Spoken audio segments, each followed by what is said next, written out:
Please stand clear of the doors. Por favor, manténganse alejado de las puertas.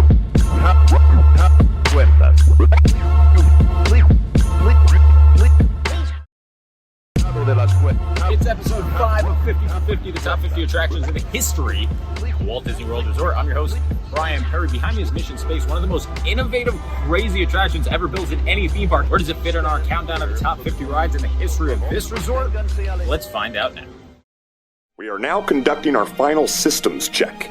Please stow all carry-on items in the underseat compartment. In 2005, Epcot reached over to Disneyland Resort's California Adventure, grabbed Soarin' Over California, and plopped it down in the Land Pavilion to give Walt Disney World guests a brand new must-do attraction.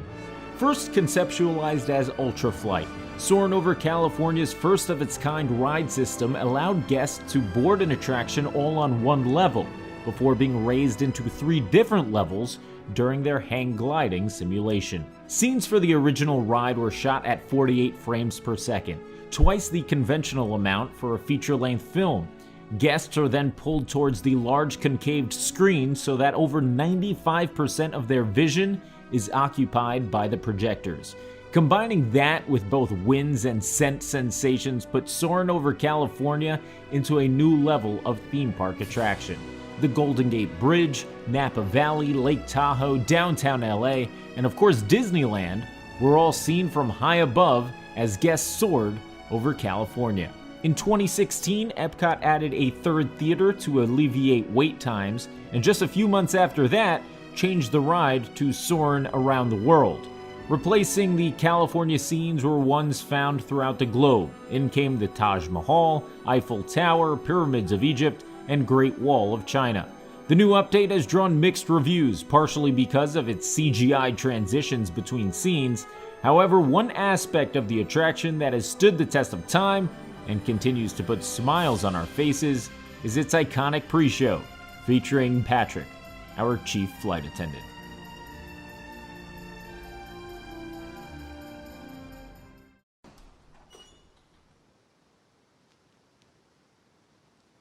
This is so cool. I can't believe I'm getting my own private tour of the Hall of Presidents. In the summer of 1993, 5 Disney Imagineers found themselves in one of the most secure locations in the world. No, I'm not talking about the Magic Kingdom magical tunnels underneath Main Street, but instead the White House. Then President Bill Clinton was recording his lines for the Hall of Presidents, creating a significant update to the attraction that would give the then current president an actual speaking role. 22 years prior to President Clinton's voiceover session, the Hall of Presidents opened with the debut of the Magic Kingdom in 1971. Exclusive to Walt Disney World, the show was actually conceived in the 1950s by Walt Disney himself. Enter the 1964 World's Fair in New York. While mock-ups were made for the original idea, corporations like Coca-Cola and Hallmark still found the costs to be too high. After some time, the resolution was to create Disney's first human audio animatronic in Mr. Lincoln. When New York public official and head of the World's Fair Robert Moses first laid eyes on the Lincoln animatronic in 1962, which was 2 years before the fair would even open, he was blown away. So much so that he even said he wouldn't open the fair without Mr. Lincoln. The state of Illinois agreed to sponsor the new attraction, which stemmed from the idea of the Hall of Presidents. Walt Disney would pass away just a year after the World's Fair closed. 5 years later, Imagineers would bring the Hall of Presidents idea back with the building of the Magic Kingdom's original Liberty Square area. What better place to tell the story of America than Liberty Square? The Hall of Presidents was inserted, and to this day, every 4 or 8 years, gets an update with the new Commander-in-Chief. We love America. And I know you do too. Wow. Thanks, Abe. Oh my God, did you just call me babe? What? No, Abe. Oh, right. Duh.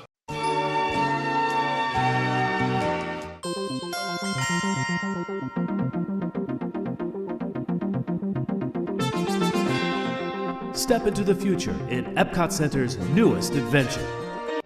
Originally titled Century 3, Epcot's beloved but now defunct Omnimover ride Horizons remains as the theme park's most missed attraction. Perhaps no experience better embodied Epcot in the 80s and the hopes for a better, more technologically advanced future than Horizons. Taking guests through scenes of what the future may hold, Horizons developed a sort of cult following in the years since it's been removed, and is often considered not just Epcot, but Walt Disney World's greatest attraction that no longer exists. Opened on Epcot's first birthday in 1983, Horizons became unofficially known as the sequel to the Carousel of Progress, bringing guests into, wait for it, America's third century, get it, Century 3, of 1976 to 2076.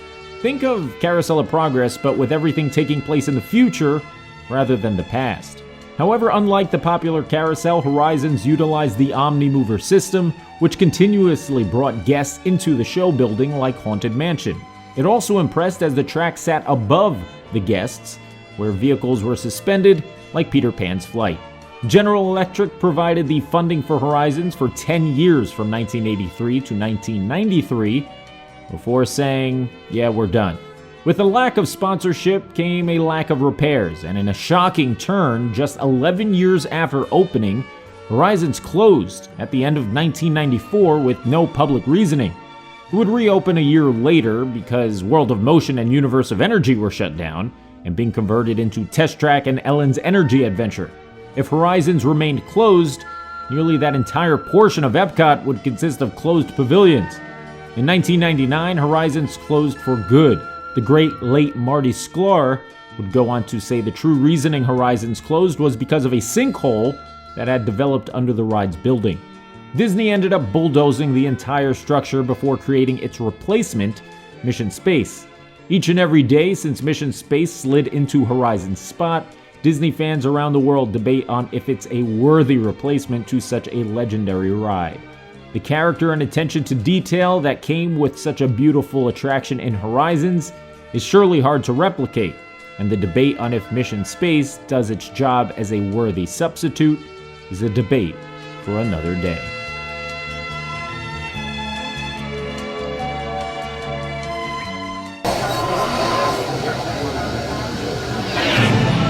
Welcome to the International Space Training Center.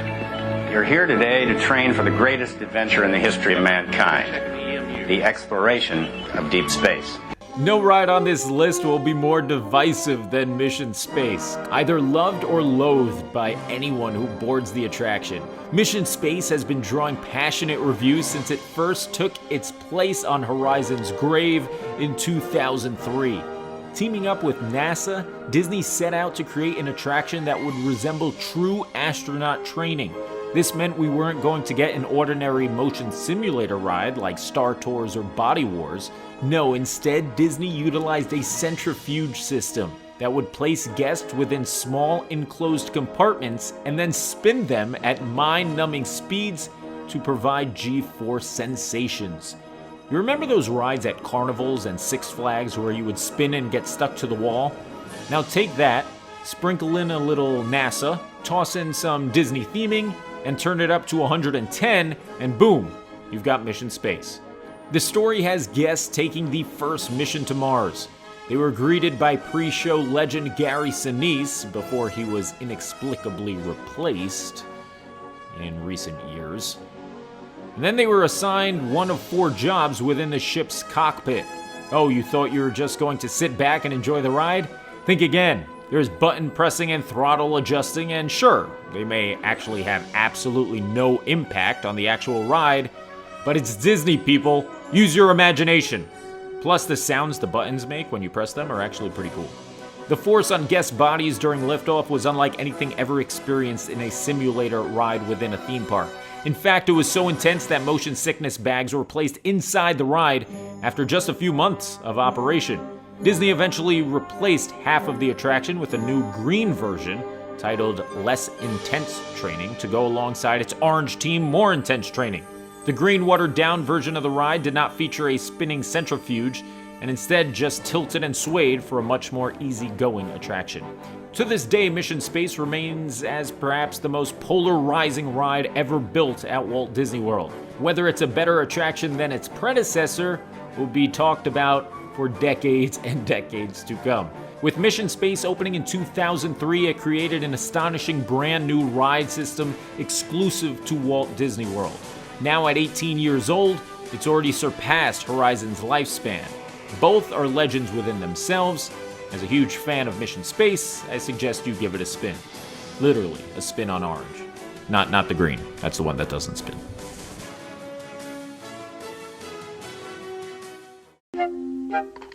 East meets West. It's a small world. It's a world of laughter, a world of tears, a world of a song that gets stuck in your ears. It's a Small World has been powering through the speaker system at Disneyland's Fantasyland since 1966. 5 years later, it would open with the Magic Kingdom down in Orlando in 1971. Though the history of the ride brings us back out to Queens and just a hop, skip, and jump away from where the New York Mets currently play and the US Open tennis tournament is annually held.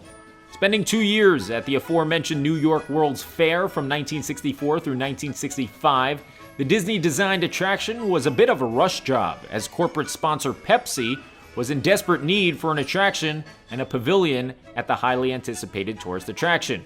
Given only 11 months to conceptualize, create, and build the pavilion, Disney got to work and ended up with a boat ride titled Children of the World. The attraction's soundtrack featured animatronic children singing their respective national anthems all at once. It's fair to say that it wasn't pleasant to the ears, as the animatronics were essentially singing over each other, and Walt instructed songwriters Robert and Richard Sherman to create one song that could simply be translated from line to line. Fast forward to the ride's opening, and after 2 years in New York, 10 million 60 and 95 cent tickets had been sold in just 2 half-year seasons. Perhaps the most remarkable revelation that came with It's a Small World was its high rider per hour capacity. Disney took note of this, scrapped the walk-through Pirates of the Caribbean attraction in Disneyland, and converted it to a boat ride. All thanks to the New York World's Fair and It's a Small World. The rest is history. It's a Small World's unforgettable tune and innovative ride design ranks it as the number 26 attraction on our countdown.